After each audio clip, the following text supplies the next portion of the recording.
Numbers chapter 5. Yahweh spoke to Moshe, saying, Command the people of Yisra'el that they put out of the camp everyone who is leprous or has a discharge, and everyone who is unclean through contact with the dead. You shall put out both male and female, putting them outside the camp, that they may not defile their camp, in the midst of which I dwell. And the people of Yisra'el did so, and put them outside the camp, as Yahweh said to Moshe, so the people of Yisra'el did. And Yahweh spoke to Moshe, saying, Speak to the people of Yisra'el.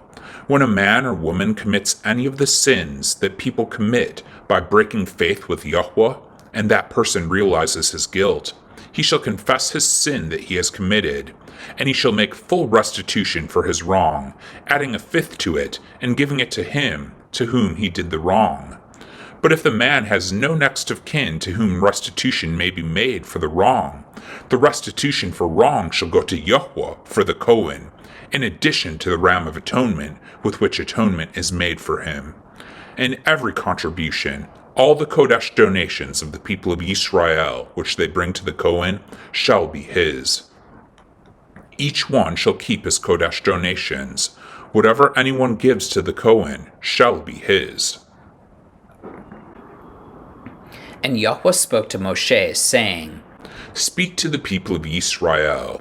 If any man's wife goes astray and breaks faith with him, if a man lies with her sexually, and it is hidden from the eyes of her husband, and she is undetected, though she has defiled herself, and there is no witness against her, since she was not taken in the act, and if the Ruach of jealousy comes over him, and he is jealous of his wife who has defiled herself, or if the Ruach of jealousy comes over him, and he is jealous of his wife, though she has not defiled herself, then the man shall bring his wife to the kohen, and bring the offering required of her, 1/10 of an ephah of barley flour.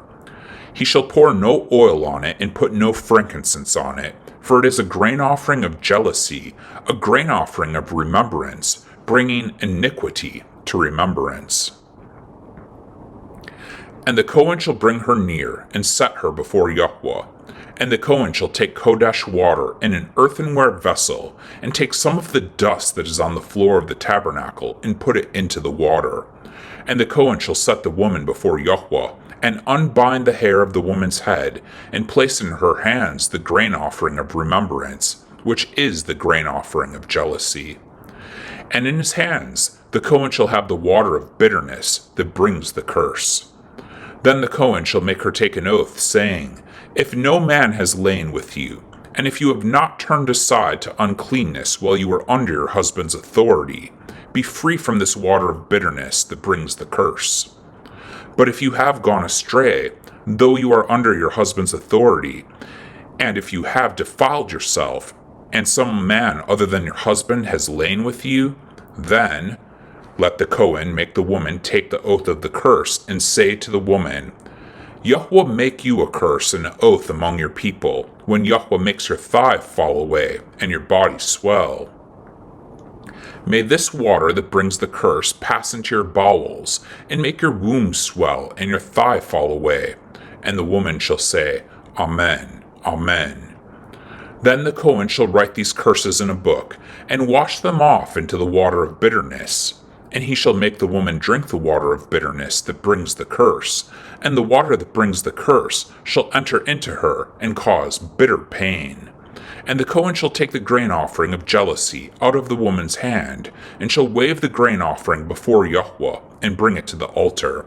And the kohen shall take a handful of the grain offering, as its memorial portion, and burn it on the altar, and afterward shall make the woman drink the water.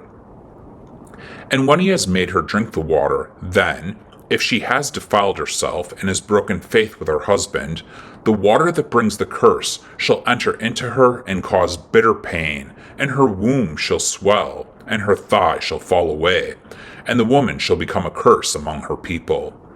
But if the woman has not defiled herself and is clean, then she be free, and shall conceive children. This is the Torah in cases of jealousy, when a wife, though under her husband's authority, goes astray and defiles herself, or when the Ruach of jealousy comes over a man, and he is jealous of his wife. Then he shall set the woman before Yahweh, and the kohen shall carry out for her all this Torah. The man shall be free from iniquity, but the woman shall bear her iniquity. Amen.